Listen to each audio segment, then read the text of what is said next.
మంజుల గారు రెడీయా? Yeah ready. మళ్ళీ ఒకసారి చెప్పరా మీ రెసిపీ? ఆలు కొబ్బరి పులుసు కూర. ఓకే ఓకే, మరి ఆలు కొబ్బరి పులుసు కూర కావాల్సిన పదార్థాలు ఏంటి చూద్దాం. ఆలు కొబ్బరి పులుసు కూర తయారు చేయడానికి కావాల్సిన పదార్థాలు: బంగాళదుంప ముక్కలు 1 కప్పు, పచ్చి కొబ్బరి తురుము 1 కప్పు, తరిగిన పచ్చిమిరపకాయలు 2, తరిగిన ఉల్లిపాయ 1, చింతపండు తగినంత, బెల్లం కొద్దిగా, ఉప్పు తగినంత, కారం తగినంత, పసుపు చిటికెడు, పోపు దినుసులు 1 టీ స్పూన్, నూనె 3 టేబుల్ స్పూన్లు, మెంతి పొడి 1/2 టీ స్పూన్, ఇంగువ చిటికెడు, కరివేపాకు 2 రెమ్మలు, కొత్తిమీర కొద్దిగా. ఓకే, మరి కావాల్సిన పదార్థాలన్నీ చూసారు కదా. మంజుల గారు మొదలు పెడదామా? స్టవ్ ఆన్ చేద్దాము, ఆయిల్ వేసి అంతే చేసేద్దాం ఫాస్ట్ గా. అసలు కాకపోతే ఈ ఆలుతో పులుసు కూర అనేది చాలా వెరైటీగా ఉంది. చామగడ్డ అండ్ దుంప కూరతో చేస్తారు కదా, ఇది ఆలుతో అన్నది. పిల్లలకి ఎప్పుడు ఫ్రై బోర్ కొట్టి ఇప్పుడు పులుసులాగా పెట్టేద్దామని ఆలోచన. అదే ఆలు ఎలా చేసినా తింటారో అని జనరల్ గా అంటుంటారు కదా. ట్రైల్ వేస్తే తెలుస్తుంది. మీ పిల్లలు అయితే తినేసారా? శుభ్రంగా తింటారు, కానీ కొంచెం బెల్లం యాడ్ చేయాలా, తీయగా చింతపండు వేస్తాం కదా, కొంచెం అది యాడ్ చేస్తే బాగా తింటారు. ఓకే, ఇప్పుడు గీత కూడా తింటది. దీంట్లో మినపప్పు కూడా వేస్తాను. మీరు బెల్లం వేసినా ఏమైపోయినా నేను తినేస్తా శుభ్రంగా. కాకరకాయ కూర చేస్తే తినేవాళ్ళేమో కదా. కాకరకాయ ఆరోగ్యానికి మంచిది. ఇది కొంచెం ఆనియన్స్. ఓకే, ఇప్పుడు ఆలు కూడా వేసేద్దాం. ఇవి ఈక్వల్ గా కట్ చేస్తా. ఓ ఆలును ఇంకా అంటే చిన్నగా పెద్దగా ఉంటే మాడిపోతాయి కదా. అవునవును. So equal. ఓకే ఓకే, ఇది కొంచెం బ్రౌన్ రావాలా. ఈ ఐడియా ఎవరిది ఇంతకి? ఇది మేమే చేస్తామండి ఇంట్లో డిఫరెంట్ గా. అంటే ఎక్కడ నుండి చేసింది మళ్ళీ చేయకుండా డిఫరెంట్ చేద్దామని. కిట్టి పార్టీలు ఉన్నాయా బాగా మీకు? ఉన్నాయి.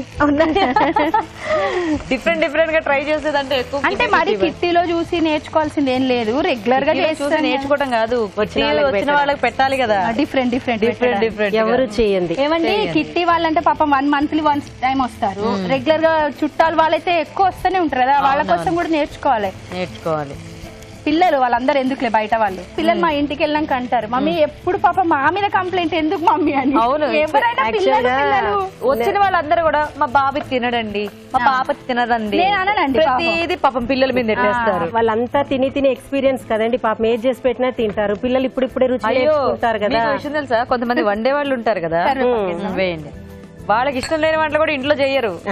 అలా కొన్ని చిల్లీస్ వేస్తాను. ఓకే, వేసేసేయండి. మీకు ఎంతమంది పిల్లలు? మంచిగా 2 అబ్బాయిలే. నీకు 2 అబ్బాయిలే. మీకు అబ్బాయి అమ్మాయి. బాబు జాబ్ చేస్తాడు. ఓ జాబ్ చేస్తున్నాడా? అంత పెద్ద బాబు ఉన్నాడా? ఓకే, అమ్మాయి కూడా జాబ్ వచ్చింది. అవునా? ఓ సూపర్. సేమ్ పేర్లు మీ పిల్లల పేర్లు? బాబు పేరు రోహిత్, పాప పేరు ప్రణవి. మీ వారు ఏం చేస్తూ ఉంటారు? రైల్వేలో జాబ్ చేస్తారు. ఆయన పేరు ఏమిటి? జి శ్రీనివాస్. మీ పిల్లలు ఏం చదువుతున్నారు మంజుల గారు? పెద్ద అబ్బాయి ఆర్కిటెక్చర్. అవును, చిన్న అబ్బాయి ఇంటర్ సెకండ్ ఇయర్. వామ్మో, మీకు నిజంగా అంత పిల్లలు ఉన్నారనుకోలేదు తెలుసా నేను. అంటే 6th క్లాస్ 8th క్లాస్ ఈ టైప్ లో అనుకున్నాను. కొద్దిగా మెంతి పొడి. ఇది పులుసు కదా, కొంచెం టేస్ట్ బాగుంటుంది. అవును, బెల్లము పులుపు ఉంటే బాగుంటుంది. ఇప్పుడు మీ పిల్లల పేర్లు ఏమిటి? రణధీర్. పెద్ద అబ్బాయి పేరు రణధీర్, చిన్న అబ్బాయి పేరు దినేష్. ఓ, కొంచెం సింగిల్. మీ వారు ఏం చేస్తూ ఉంటారు? జాబ్ అండి. జాబ్. మీ వారు అన్ని తింటారా? అన్ని తింటారు. ఇది చింతపండు పులుసు వేస్తున్నాను. ఓకే, కొంచెం వాటర్ కావాలి. ఇది మరీ లూజ్ గా కాకుండా కొంచెం థిక్ గా చేస్తున్నాను. ఇప్పుడు మీరు 10 years గ్యాప్ తర్వాత కలిసేమన్నారు కదా, ఎలా కలిసారు సడన్ గా? ఫోన్ ద్వారా. ఫోన్ కాదు, మర్చిపోయింది దాన్ని. వాళ్ళ మదర్ నాకు ఏదో ఫంక్షన్ లో కనిపించినారు. మదర్స్ కి చెప్పాలి. ఫోన్ నంబర్ ఇచ్చి తన తర్వాత నేను మాట్లాడి అప్పుడు కలుసుకొని మాట్లాడుకున్నాను. ఇప్పుడు కొంచెం బెల్లం వేసాం. ఇదే స్పెషల్. ఇప్పుడు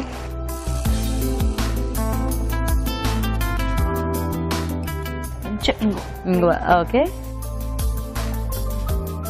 స్మెల్ వస్తుంది. ఇప్పుడు థిక్ అయిపోతుందండి. కొబ్బరి, పచ్చి కొబ్బరి.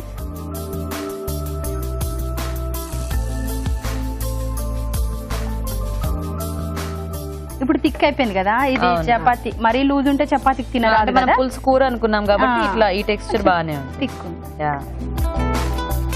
ఆల్మోస్ట్ అవ్వచ్చింది. ఎలా తెలుస్తుంది అంటే ఆయిల్ మొత్తం మనం వేసినంత పైకి వచ్చేస్తుంది. సో అప్పుడు కర్రీ అయినట్టు ఆల్మోస్ట్. మరి తెలవాల్సింది ఏం లేదు, ఆలు కూడా ఉడికిపోయింది.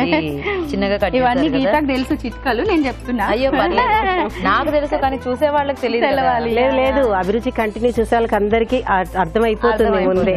కొత్తిమీర చెప్పాల్సిన పని లేదు. ఇంకా మా ప్రోగ్రామ్ ఏంటంటే చాలా మంది కొత్తగా పెళ్ళైన అమ్మాయిలకి మాదే రిఫరెన్స్, ఎందుకంటే చెప్తూ ఉంటారు.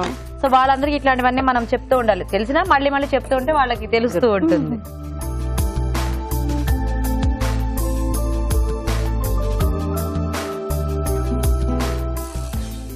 ఫినిష్ ఇలా ఇచ్చేసేయండి.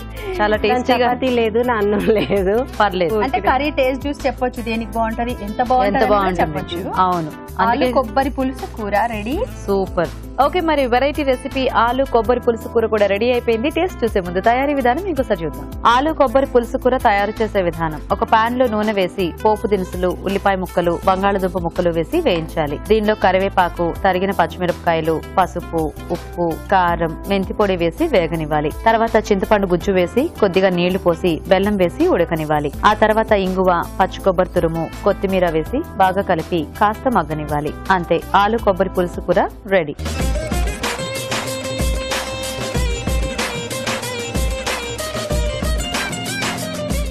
ఓకే అండి, మరి ఆలు కొబ్బరి పులుసు కూర తయారీ విధానం చూసారు కదా. క్యారెట్ పచ్చడి కూడా వెరీ న్యూట్రిషియస్ అండి.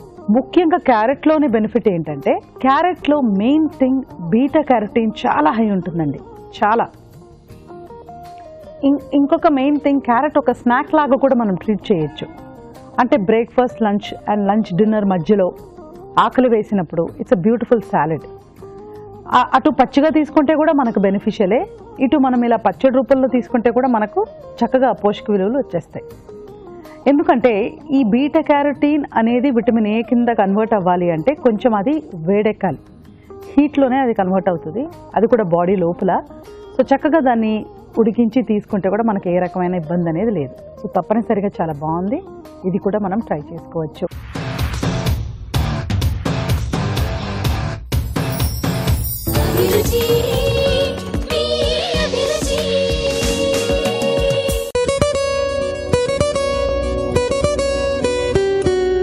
ఇప్పుడు మీకోసం ఇంకో చిట్కా. ఈ మధ్య కాలంలో చాలా మంది కిడ్నీలో స్టోన్స్ తో బాధపడుతున్నారు. ఇది తగ్గాలి అంటే కొద్దిగా తులసి రసం, అంటే ఒక హాఫ్ గ్లాస్ తులసి రసంలో ఒక స్పూన్ తేనె కలుపుకొని ప్రతిరోజు తాగుతూ ఉండాలి. ఇలా 6 నెలల పాటు కనుక తాగినట్లయితే కిడ్నీలో స్టోన్స్ అనే సమస్య చాలా వరకు తగ్గిపోతుంది.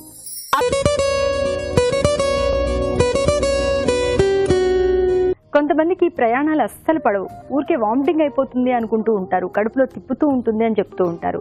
మరి ఇలాంటప్పుడు బస్లో కానీ కార్లో కానీ ఎక్కడైనా ప్రయాణం చేయాలనుకున్నప్పుడు వామిటింగ్ వస్తుంది అనుకుంటే ముందుగానే ఒక గ్లాస్ ధనియాల కషాయాన్ని తాగేసి దాని తర్వాత కనుక ప్రయాణం చేసినట్లయితే ఈ కడుపులో తిప్పడం, వామిటింగ్ సెన్సేషన్ ఉండడం ఇవన్నీ కూడా చాలా వరకు తగ్గిపోతాయి.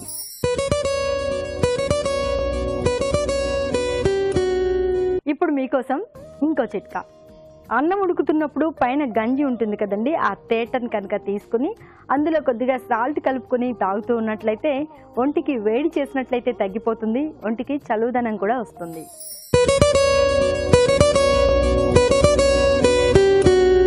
ఇప్పుడు మీకోసం ఇంకో చిట్కా.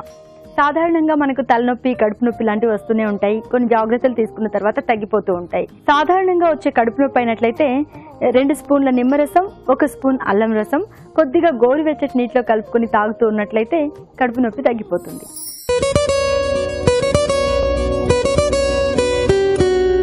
ఇప్పుడు మీకోసం ఇంకో చిట్కా. మలబద్ధకం కనుక దీర్ఘకాలికంగా కొనసాగినట్లయితే పైల్స్ అంటే మొలల సమస్య వచ్చేస్తూ ఉంటుంది.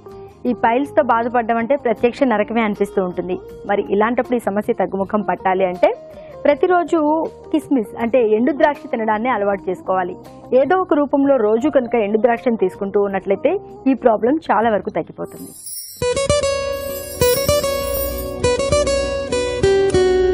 ఇప్పుడు మీకోసం ఎంజీఆర్ మసాలా వారి చిట్కా. మామూలుగా మనం ఉల్లిపాయలు వేయించేటప్పుడు ఫస్ట్ కొద్దిగా సాల్ట్ వేసుకుని వేయిస్తే ఉల్లిపాయలు బాగా వేగుతాయి, త్వరగా వేగుతాయి అని అనుకుంటూ ఉంటాం. ఇలా రకరకాల కూరలు చేసుకునేటప్పుడు కూడా మనం ఫస్టే సాల్ట్ అలాగే పసుపు కూడా యాడ్ చేసుకుని వేయించుకుంటూ ఉంటాం. కానీ దొండకాయ కూర చేసుకునేటప్పుడు మాత్రం ముందుగానే సాల్ట్ వేయకూడదు. సాల్ట్ ముందే వేసేసినట్లయితే ముక్కలకంతా ఎక్కువగా సాల్ట్ పట్టేస్తుంది. కాబట్టి ముక్కలు బాగా ఫ్రై అయిన తర్వాత సాల్ట్ వేసినట్లయితే ముక్కలకంతా కూడా సాల్ట్ సరిగ్గా పడుతుంది.